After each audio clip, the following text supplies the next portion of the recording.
Hello guys, कैसे हैं आप सभी।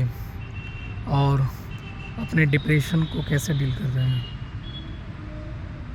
एंजाइटी, हेल्थ एंजाइटी को कैसे डील कर रहे हैं। देखो, आप सभी के लिए ये बहुत कॉम्प्लिकेटेड और टफ़ टाइम है।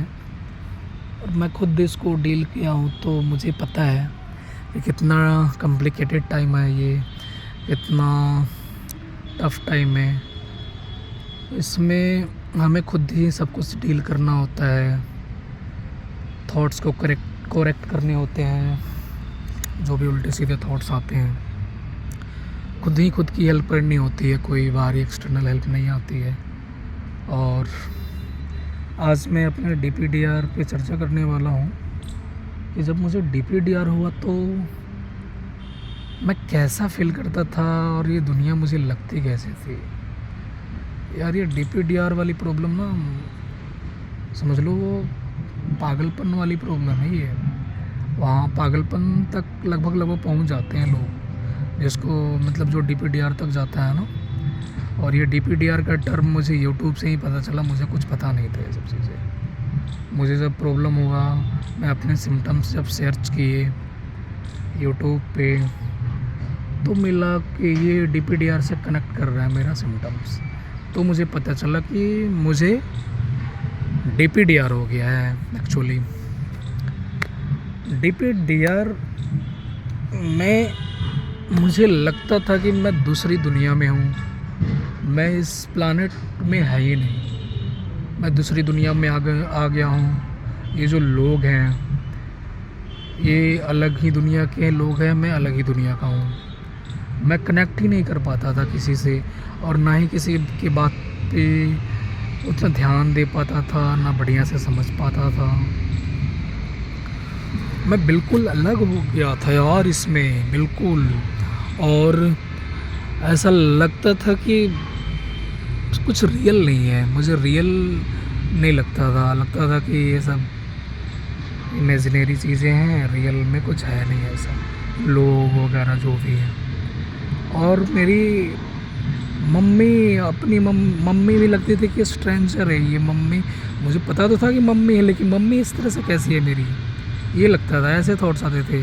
मेरी बहन छोटी, उसके बारे में लगता था ये इतनी ऐसे कैसी है, मेरी बहन है, ऐसे कैसे है मेरी ये बहन। ऐसा हो गया था दिमाग DPDR की प्रॉब्लम से। एक बार तो मैं अपने बहन के साथ, छोटी बहन है मेरी, उसके साथ बैठ के खाना खा रहा था। मुझे लगा ये कौन है, कौन खा रही है मेरे बगल में, क्यों खा रही है ये। इस तरह से हो गया, पागलपन समझ लो इसको। वहाँ से रिवर्स किया हूँ मैं, तो वहाँ से मैं रिवर्स कर सकता हूँ तो आप भी रिवर्स कर सकते हो ना। और भी बिना मेडिसिन लिए, मेडिसिन वगैरह बिल्कुल नहीं चलाया हूँ मैं। और इवन मेडिसिन की वजह से ही DPDR प्रॉब्लम्स हुआ मुझे, वो भी 2-3 दिन ही चलाया था मैं। तो उसकी वजह से मैं नोटिस किया कि उसकी वजह से ही प्रॉब्लम हो गई है। क्योंकि मुझे तो पहले डिप्रेशन था और हेल्थ एंजाइटी थी। हेल्थ एंजाइटी में जस्ट मुझे थॉट्स आते थे कि मुझे कोई बड़ी बीमारी हो रखी है और या होने वाली है वगैरह वगैरह। बट ये सब था नहीं। दुनिया पहले की तरह लगती थी, सब लोग अपने ही लगते थे। लेकिन इसमें आने के बाद मेरा ब्रेन दूसरे स्टेट में चला गया, DPDR में। एक्चुअली मेरे हेल्थ एंजाइटी की वजह से जो मेरे नर्व वीक हो गए थे ना, आप पिछली वीडियो में मैंने चर्चा किया था नर्व वीकनेस के बारे में। जो मेरे नर्व कमज़ोर हो गए थे बॉडी के राइट साइड में, ब्रेन से लेकर पाँव तक कंप्लीट नर्व वीकनेस, जिसकी वजह से मेरा राइट साइड का जो बॉडी का मूवमेंट था उतना, मतलब पूरा हेल्दी जब था उस तरह से मूवमेंट हो नहीं पाता था। ऐसा लगता था इसमें वीक हो गया है यार, ये सही से मूव नहीं कर पा रहा है या स्लो मूव हो रहा है, मैं ठीक से चल नहीं पा रहा हूँ। हाँ, तो इसको लेकर मैं एक यहाँ मेरे गांव से सटे हुए एक डॉक्टर था, वो जनरल फिजिशियन था। ये सब दिखता था, नस का प्रॉब्लम बहुत बढ़िया देखता था। और मैं उसके पास चला गया और उसको अपनी प्रॉब्लम्स बताई सारी, कि ऐसे ऐसे प्रॉब्लम्स हुए मुझे पहले, मैं डिप्रेशन में फंस गया, हेल्थ एंजाइटी हो गई, अभी नस की कमज़ोरी हो गया, नर्व वीक हो गए मेरे। तो उसने नर्व के लिए दवा तो लिखा, इंजेक्शन वगैरह लिख दिया, बट उसने ना मेरे ब्रेन से रिलेटेड, डिप्रेशन से रिलेटेड भी कुछ दवाएं लिख दी। और उसको ये भी लगा कि मैं एक्स्ट्रा कुछ ओवर थिंक कर रहा हूँ। उसने बोला भी है आपको हेल्थ एंजाइटी हो गया है, आप ओवर थिंक मत कीजिए, और उससे रिलेटेड भी कुछ दवा लिख दिया उसने, ठीक है। और फिर मैं ये नस की तो दवा इंजेक्शन ले रहा था, तो उससे नस की वीकनेस जा रही थी थोड़ी बहुत, ठीक थी। बट उसका जो वो मैं डिप्रेशन वाला जो दवा लिखा ना उसने, उसको जब मैं लेना स्टार्ट किया तो मुझे सारी दिन नींद ही आती थी उससे, और कुछ ज़्यादा फ़ायदा दिखता नहीं था। मुझे लगता, मुझे मन करता था मैं सारे दिन सोए रहूँ बेड पे, खाना खा लो, दिन भर सोए रहूँ, कुछ ना करूँ बस। फिर और ज़्यादा कुछ उससे फ़ायदा हो नहीं रहा था, तो मैंने ना मेडिसिन छोड़ दिया। अब मेडिसिन उस 2-3 दिन लेने के बाद छोड़ दिया मेडिसिन को मैंने। और मेडिसिन को छोड़ने के बाद पता नहीं मेरा ब्रेन दूसरे स्टेट में चला गया था।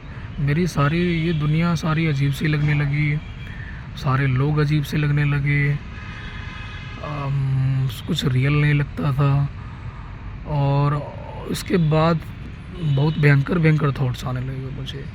कभी लगता था कि मेरी आवाज़ ना चली जाए, मैं बोलना ना भूल जाऊँ। कभी ऐसे लगता था कि मैं अगर 100 मीटर भी गया घर से दूर ना, तो मैं भूल जाऊँगा और मैं उधर से रिटर्न ही नहीं आ पाऊँगा रूम पे, अपने घर पे। मैंने एक जगह से दूध बांध रखा था, देसी दूध लेने से नर्व ठीक रहते हैं, बॉडी थोड़ा सही हो जाएगा। तो मेरे घर से उनके घर का डिस्टेंस था अराउंड 100-150 मीटर होगा।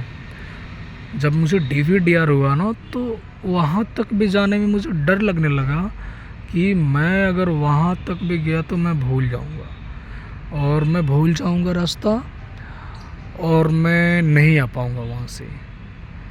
और कहीं वहाँ से चला भी गया तो अगर वहाँ से रिटर्न हुआ तो मैं दूसरा रूट कहीं पकड़ लूँगा और दूसरे जगह चला जाऊँगा, मैं घर पे आ ही नहीं पाऊँगा।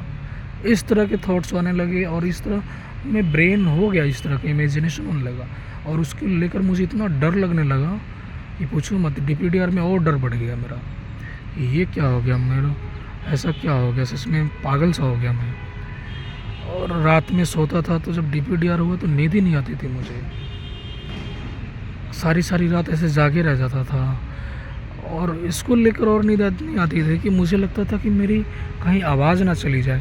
ये एक बार थॉट आया, मैंने यूट्यूब पे किसी का सर्च करके वीडियोस देख रहा था ये डिप्रेशन से रिलेटेड, और उसमें कमेंट पढ़ रहा था। ये कमेंट से भी थॉट्स आ जाते हैं दिमाग में, बिल्कुल सर्च मत करो ये सब चीज़ें, कमेंट्स वगैरह मत देखो।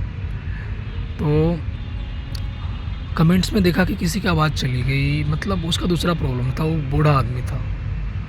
अब वो मेरे ब्रेन में आ गया कि मेरी आवाज़ भी जा सकती है, ठीक है। और फिर वो रिपीट होने लगा, इतना ब्रेन फास्ट हो गया था DPDR के टाइम पे कि मेरी भी आवाज़ कहीं जा सकती है। अब मैं 24 आवर्स उसी चक्कर में रहता था कि मेरी आवाज़ ना चली जाए, कहीं आवाज़ ना चली जाए। उसको लेकर पैनिक अटैक आ जाते थे मुझे, और मैं जैसे कहीं किसी के साथ बैठा भी हूँ ना, तो लगता था मेरी आवाज़ चली जाएगी, तो मैं वहाँ पे ना कुछ मन में ही बोलने लगता था, ऐसे करके कुछ ना कुछ, कि मेरी आवाज़ ना चली जाए। समझ रहे हैं आप लोग भी ऐसे प्रॉब्लम फेस कर रहे होंगे। अगर आप लोगों को DPDR होगा तो ये DPDR की प्रॉब्लम से ऐसे थॉट्स आते हैं। और नींद, और ऐसा लगता है कि कभी अगर मैं रात में सो रहा हूँ तो रात में कभी मेरी नींद खुले और मैं निकल के घर से भाग ना जाऊँ, ऐसे थॉट्स आते हैं। ये मैं अपनी रियल स्टोरी बता रहा हूँ किसी कि मैं कॉपी वॉपी नहीं कर रहा हूँ प्लीज़। और मेरा बस हेल्प करने का मोटिव है यूट्यूब पे, कि जिस भी भाइयों और बहनों को, और मुझसे बड़े को या छोटे को, जिसको भी प्रॉब्लम हुआ है ये ना, कि इन सारे प्रॉब्लम से निकल सके, उनको एक होप मिले कि वो भी निकल सकते हैं। क्योंकि मैंने ठीक किया है self, without medicine, without psychiatrist help का मैं ठीक किया हूँ। तो इसलिए मैं इस पे वीडियो बना रहा हूँ, अपनी सारी जो भी प्रॉब्लम्स हुए थे वो आप लोगों को शेयर कर रहा हूँ, कि आप लोग भी खुद से निकल सके इससे। आप निकल सकते हैं, मैं निकल गया हूँ ना, आपके सामने एग्जाम्पल हूँ।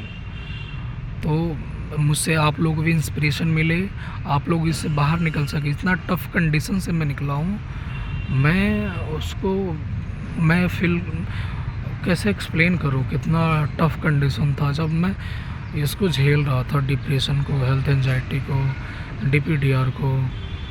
मैं समझो कि रोज़ मर रहा था, रोज़ ही मर रहा था, रोज़ पल पल मर रहा था, पल पल मर रहा हूँ मैं। 1 साल तक ऐसा हुआ कंडीशन मेरा, बहुत बुरा हाल हो गया था।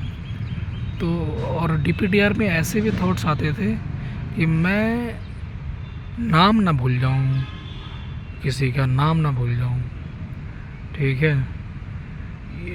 ये बहुत ख़तरनाक चीज़ है यार, कसम से कह रहा हूँ। इसमें कितना भी स्ट्रॉन्ग इंसान होगा ना, अगर फंस गया तो तोड़ देता है ये।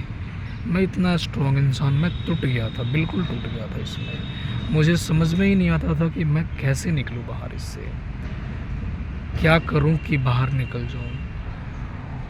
कुछ दिन हो जाने के बाद घर वाले भी सपोर्ट नहीं करते, लगता है उनको भी कि अब ख़त्म हो गया, अब इससे कुछ होगा नहीं।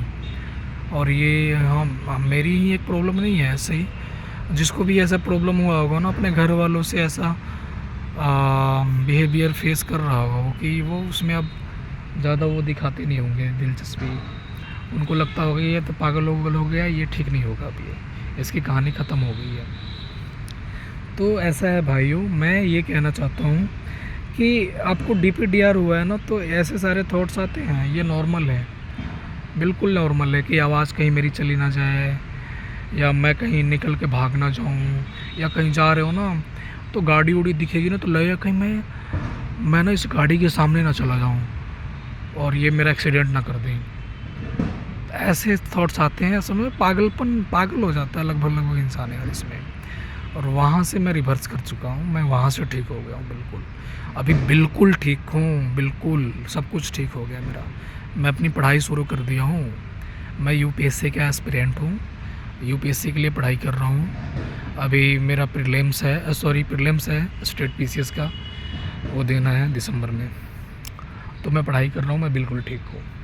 तो आप भी ठीक हो सकते हो इससे, चाहे डीपीडीआर हो, चाहे आपको हेल्थ एंजाइटी हुई हो, चाहे डिप्रेशन से रिलेटेड कोई भी इशू हुआ हो, आप उससे 110% बाहर निकल सकते हो, वो भी बिना मेडिसिन के, बिना साइकेट्रिस्ट हेल्प के। सेल्फ हीलिंग कर सकते हो। उसके लिए आपको जिद्दी बनना पड़ेगा, साहसी बनना पड़ेगा, और एक्सट्रीम लेवल की सेक्रीफाइसेस लानी पड़ेगी खुद में, कि अब चाहे मौत भी आ जाए मैंने डरना नहीं है। बहुत डर लिया बहनचोद, अब मैं नहीं डरूँगा। चाहे मैं मर जाऊँ, ये ज़िंदगी ख़त्म हो जाए, हाथ या पैर रहे या ना रहे, या हार्ट अटैक आ जाए, कुछ भी आ जाए, मैं अब डर के जीने वाला नहीं हूँ। अगर इतना कॉन्फिडेंस, इतनी सेक्रीफाइस, इतनी निडरता खुद में ला सकते हैं ना आप, तो यकीन मानिए आप डिप्रेशन से 110% बाहर आ सकते हैं, और डिप्रेशन से रिलेटेड सारे प्रॉब्लम्स आपके ठीक हो जाएंगे। जितने भी सिम्टम्स हैं उसको हो सकता है किसी को 3 मंथ लगे, 6 मंथ लगे, साल भर लगे, लेकिन ख़त्म हो जाएगा। आप अपने रूट कॉज पे काम कीजिए। इसका रूट कॉज है डर। फियर को ख़त्म करो, ओवर थिंकिंग को ख़त्म करो। ओवर थिंकिंग ख़त्म, फियर्स ख़त्म, आपकी हीलिंग स्टार्ट हो जाएगी, वहीं से आप बिल्कुल ठीक हो जाएंगे। समझ रहे हैं, मैंने ऐसे ही हील किया है, मेरी सेल्फ एक्सपीरियंस है भाई, सेल्फ एक्सपीरियंस, इसलिए मैं बता रहा हूँ ऐसे ठीक होगा ये। डरते रहोगे तो कभी ठीक नहीं होगा, मेडिसिन पर डिपेंड रहोगे कभी ठीक नहीं होगा, डॉक्टर पे डिपेंडेंट रहोगे कि वो डॉक्टर मुझे ठीक कर देगा, मैं आता जाता रहूँगा, कभी ठीक नहीं होगा। होएगा फिर हो जाएगा, मेरी यकीन मानो। इसमें लाखों रुपए लगा के लोग वही झेल रहे हैं, अभी भी मेडिसिन पे जी रहे हैं, लाखों 30-30, 40-40 लाख रुपए लगा के मेडिसिन पे जी रहे हैं। वैसी ज़िंदगी जीना चाहते हो आप भी, या पूरा कंप्लीट हीलिंग चाहते हो? कंप्लीट हीलिंग चाहते हो तो आपको डेयरिंग बनना पड़ेगा, आपको सैक्रिफाइसेस करनी पड़ेंगी, जिद्दी और साहसी बनना पड़ेगा। ये आप ही कर सकते हो भाई। और आपके अंदर वो सारी शक्तियाँ हैं कि आप कर सकते हो। जो भी भाई हैं, बहन हैं, जो भी है, आपके अंदर परमात्मा ने वो सारी शक्तियाँ दी हैं कि जिससे आप यहाँ से क्या, इससे भी डाउन जाके ऊपर आ सकते हो। बिल्कुल, ब्रह्मांड की सारी शक्तियाँ हैं आपके अंदर। कभी खुद को जानो तो सही, पहचानो तो सही कि आप हो कौन और कितनी शक्तियाँ आपके अंदर। और ये मैं जस्ट मोटिवेट नहीं कर रहा हूँ, मैंने ठीक किया है यार। सेल्फ फीलिंग है मेरी सेल्फ फीलिंग है।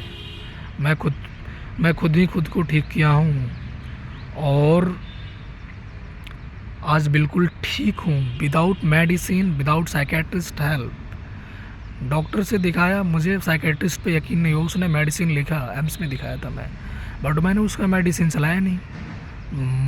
मुझे लगा कि मैं इसके दवा से ठीक हूँगा, मैं इतना कमज़ोर हो गया हूँ, मैंने उसका दवा लिया ही नहीं और मैं ठीक हो गया।